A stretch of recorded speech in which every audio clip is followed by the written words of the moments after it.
myself in my language. Hadit Siane. Hello, everyone. Spoozy, Janelle Lapointe, Stella Den Inkez Laksoyu Asli, Haudenosaunee, Anishinaabe, Mississauga of the Credits, Hubu Yankat Etspa Ninja Nasya. So hi folks, I am Janelle. So excited to be here with you all today. I am from a small Indigenous community on the west coast of so-called Canada, but has recently relocated to Treaty 13 territory, which is the stolen lands of the Anishinaabe, Huron, Wendat, Haudenosaunee, Mississaugas of the Credits. So in my language, I was just acknowledging the Indigenous nations and the land that the Creator gifted to them is what I said in my language. Introducing ourselves in this way may be a bit of a new experience for you. It's something that's a really common practice in so-called Canada, but much deeper than that, it is a cultural practice. It's very common in my Indigenous culture to orientate myself with someone else by introducing the territories I come from, and whether I'm Indigenous to the lands or a guest on these lands, and then to also introduce my matrilineal lineage. So my grandmother is a Dacath elder. I grew up on her homelands, and my grandfather was a Black and Choctaw man from New Mexico State. So I come from this really big, beautiful Afro-Indigenous family. And so when I talk about power, I think a lot about my matrilineal line and how powerful the women are in my family. And I wanted to center this conversation about power by acknowledging that the societies and the contexts we find ourselves in are on stolen land with stolen people, with institutions built on stolen labor. So wanted to give the resource nativeland.ca if folks ever wanted to learn a little bit more about the Indigenous peoples whose land you're on. You can see their place names on this awesome public map. All right, yeah, we'd love to get started. I know we only have a short time here together, and we're talking about power. I love how much that word came up in the way that you are all already thinking about organizing. And to begin, I just wanted us to take a couple breaths, think about the word power, maybe noticing how your body feels when you hear that word. And we'd love if folks just drop like what's coming to mind when they hear that word. When you hear the word power, what comes to mind? And you can drop in the chat, folks that are in person, you can yell it out to one another. What are some words that come to mind when you hear the word power? I'm seeing energy, I'm seeing control. What comes to mind when you hear the word power? Possibilities for change.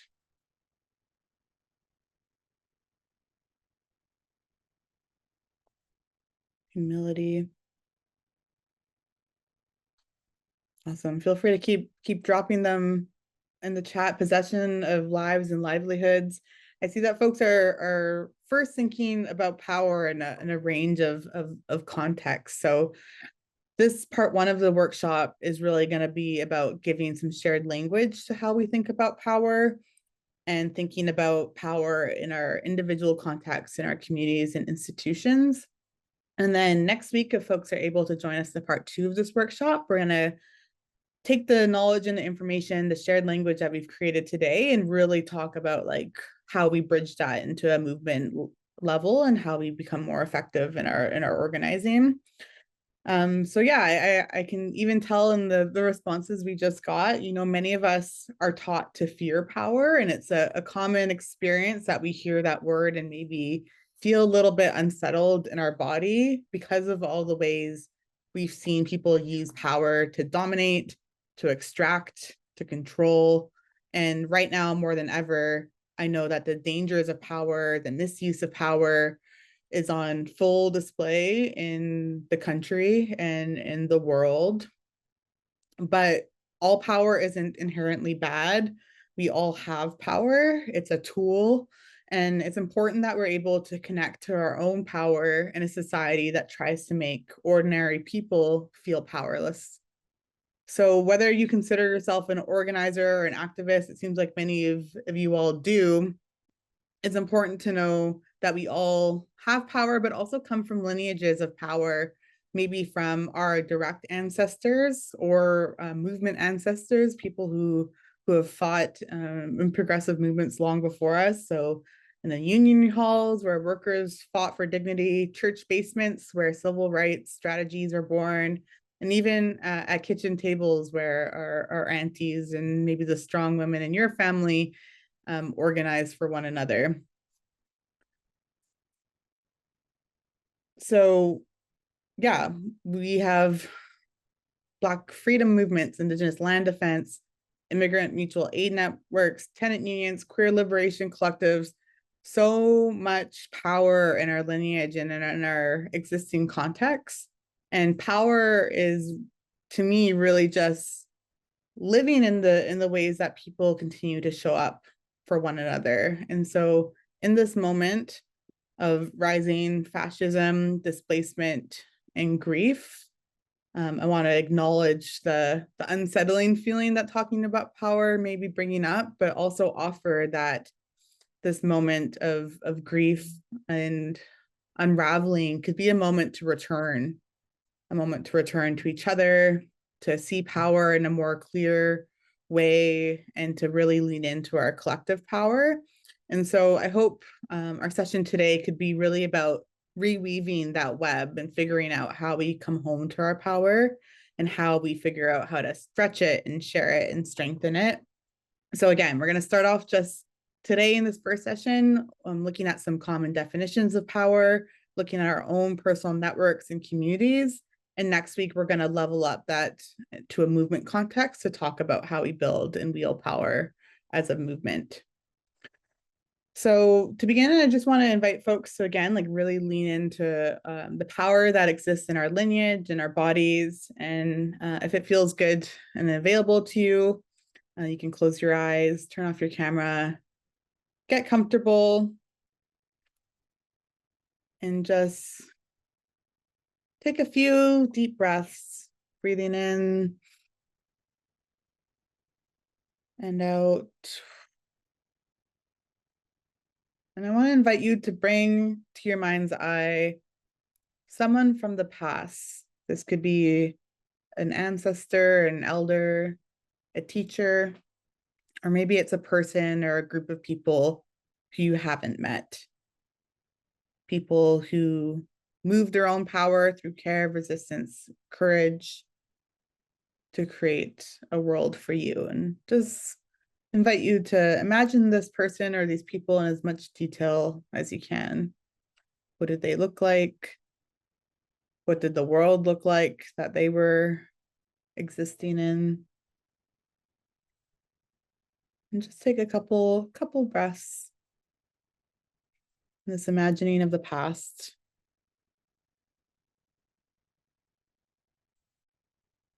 And then I'm going to invite you to bring to mind someone in the future. Maybe this is a child in your life who's now all grown up.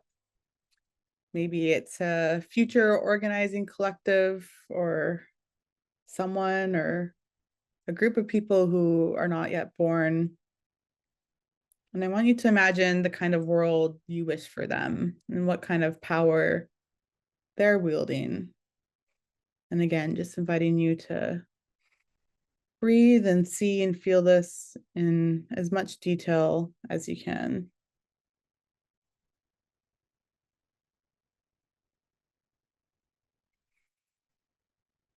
Now I'm going to invite you to just really feel into the present. Maybe notice the way your feet are on the floor, your back is against the chair. And just notice the way you're physically being supported.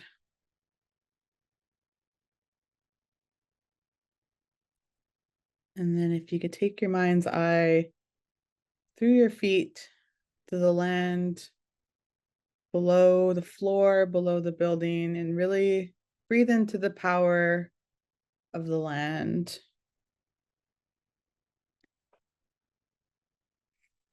Here we are, held in the middle between the people who made a way before us and the people that we're making a way for. We're part of a lineage, we're part of what comes next. And just breathe in, maybe say a gentle thank you to yourself and your body for showing up today. And a breath of gratitude for the people before us. And one more for the people ahead.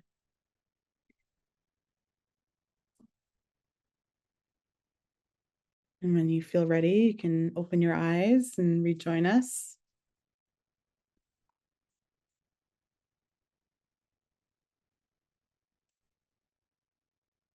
All right, thank you all. I hope that was grounding.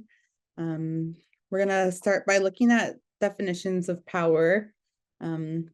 So I'm just gonna share my screen here. So I could tell in the spectrum of answers that you all gave when you thought about power, it's clear that there's many forms of power. And these are a few categories that may have fit into the definitions that you think of automatically when you hear the word. So the first one is power over, control, dominance over others. It's often hierarchical, often coercive. Unfortunately, this is a power we see a lot in our society day to day, a power that has been historically rewarded through colonialism and imperialism and capitalism. But it's not the only form of power. We have power with. This is our people power. This is why we organize to build collective strength through solidarity, collaboration, and shared goals.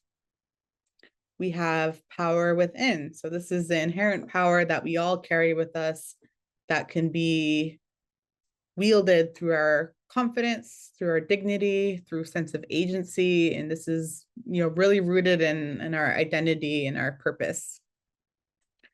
There is structural power. So this is power that's embedded in systems, institutions, and laws. Narrative power, which is the ability to shape meaning, stories, and what people believe is true or possible. Economic power, control of money, land, labor, other material resources. Cultural power, the ability to influence values, traditions, and collective identity. And political power, the ability to shape policy, make decisions on behalf of a group, influence governance and public outcomes. So we're going to spend the bulk of our time today, again, like I said, mapping our personal power and community power. And I'll give you instructions in just a moment, but just to make clear why I think this exercise is important, even though it may seem a little bit elementary or maybe a bit of a power 101 to do, is because I often think, especially in times of distress and urgency, which is often what our organizing contexts are, we forget the foundations of really where our power exists and foundations of what our networks and communities actually may have. I love how you said, like, organizing too is realizing how resourced we really are. I hope this exercise is like a portal to help us do that. So maybe you're feeling stuck, maybe you're not feeling powerful, and this can help you visualize all the areas of power that you haven't tapped into. Or maybe you're killing it right now and your organizing is going really well, but you don't actually know what the secret sauce, you don't actually know which power you're wielding. I hope this mapping exercise can help you make that explicit so that you can share your learnings and maybe even deepen that strength. And maybe you've just been organizing the same communities for a long time and you forgot about some other places in your network and institutions that you haven't really tapped into yet.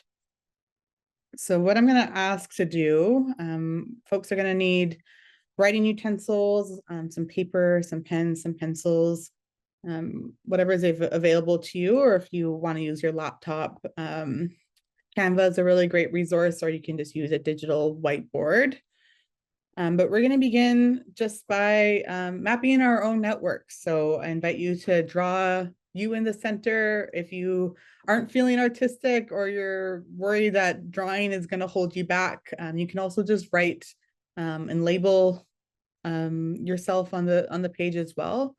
And inviting folks just to get as many examples of their network onto the paper. So institutions you're a part of, school boards, housing, local businesses, student council, etc. You can map individual people that you gain power from. This could be elders, this could be peers, organizers, funders, spiritual leaders. It could be places of potential where you could organize but haven't yet. So maybe it's a library in your community, a union, workplace, tenant building. Maybe it's the Boston Ujima Project. Just want to get you to write as many people, places, institutions on the piece of paper.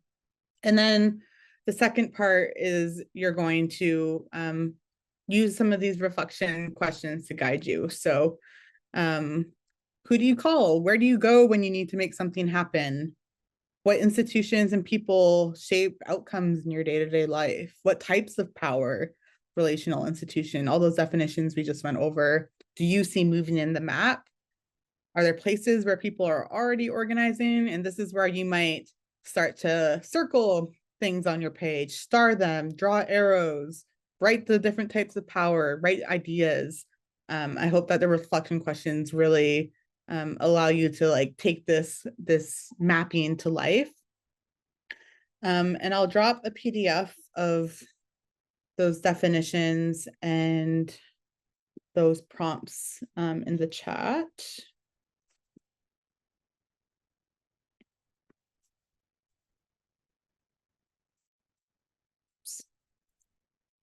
But I'll also just share them on the slide as well so that you can start working on it. And then when we're done, I'm going to invite you to share back just how that exercise felt, and maybe one place that you want to invest a little bit more into power build. But for the next, let's say 15 minutes, I'm just going to play some music and allow you all to get mapping.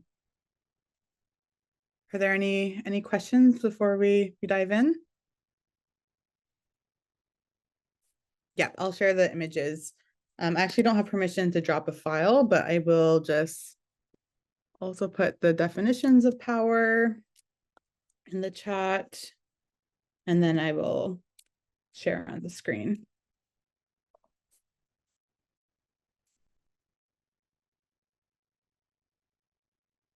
All right, so I'd like to give us all the prompt here. Oops.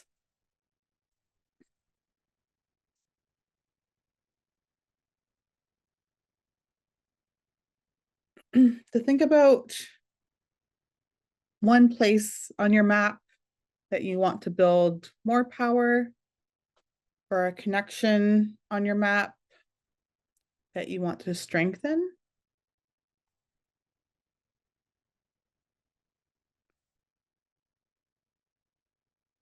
Let's give folks a moment to reflect. And then I would love to use our last little bit of time together to just share aloud. So one place you want to build more power on your map, or one connection you want to strengthen. I'll stop sharing and also drop that prompt in the chat. And would love if our wonderful Ujima staff can just help facilitate between the room and Zoom. But hands up if you want to share aloud.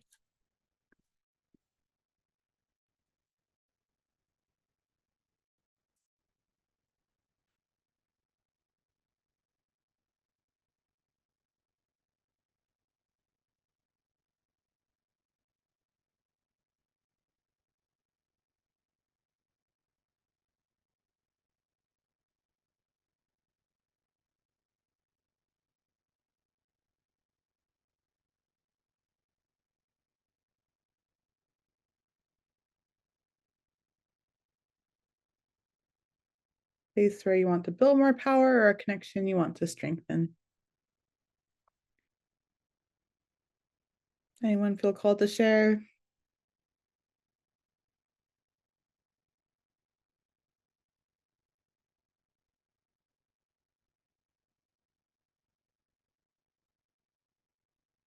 No. Hi, Janelle. I don't think I'm on screen, but thank you so much for leading this session. Hi, I'm Micah. Thank you.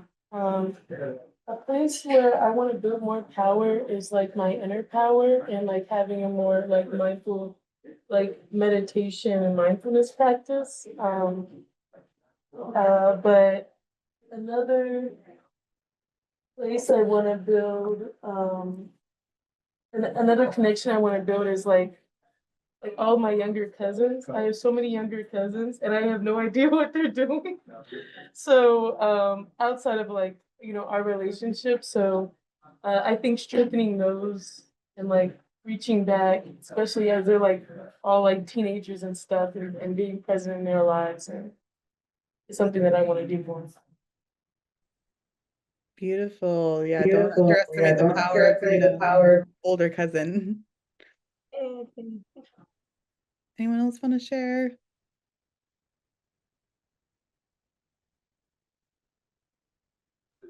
Question was specifically where we want to build more power, right? Mm-hmm. I go.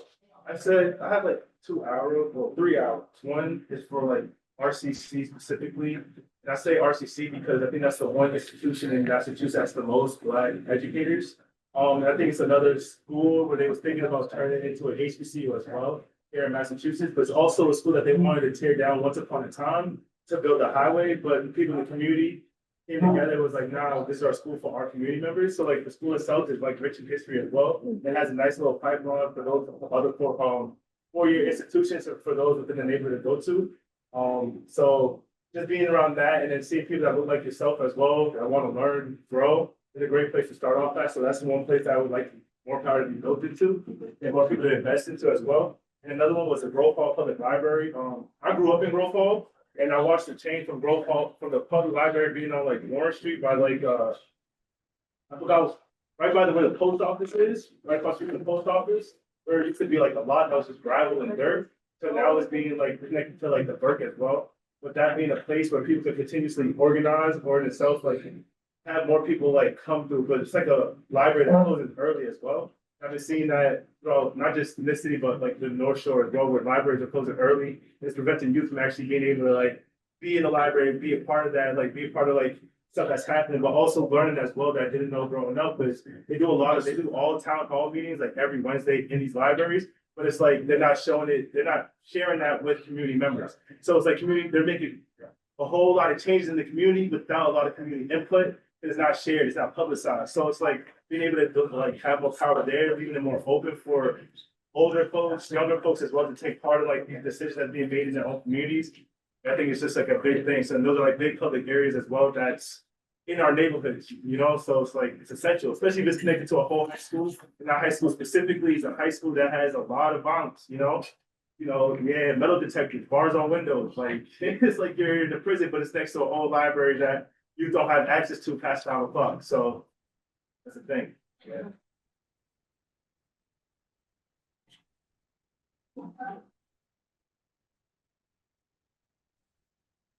Thank you for sharing. We have time for a couple more, and I just think it's so powerful to talk about power explicitly and to just like say that aloud and be witnessed by folks in the room. So thanks for everyone sharing.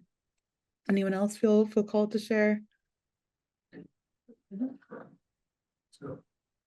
Yep, you could just talk. My name is Devel. I work at a youth organization called Seed Empowerment. I use he, him pronouns.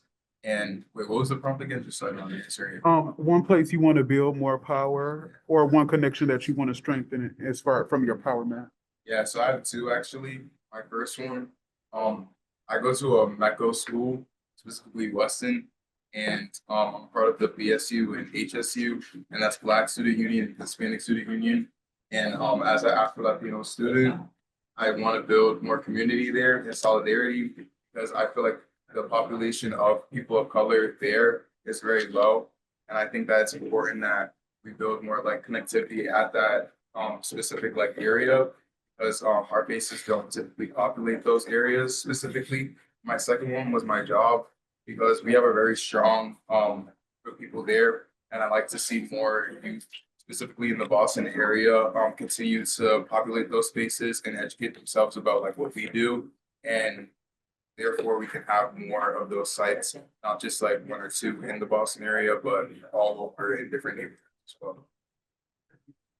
Thank you. Just want to pause and see if there's any of folks on Zoom that want to share aloud. And if not, you're welcome to drop it into the chat as well.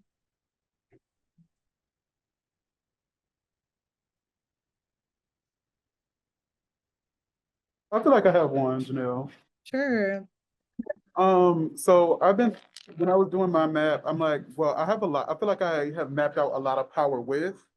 And I feel like that makes a lot of sense as an organizer, that I'm like trying to build a lot of power with. And that's also the same place that I actually want to build more power, and actually have that indicated by the different like power structures that it can bleed out to. So I actually would like institutional power. I actually would like economic power for like me and my communities. But I know that like I can't do that alone. I know that I can't do that in an extractive way. And I know that's one of the things that I get to work through with Ujima. But I think I want to see that on a much larger scale. So for me, it is like building out the power with so strong that it actually bleeds into the other power structures, and that we collectively have that. Thank you. Beautiful. That was really well said.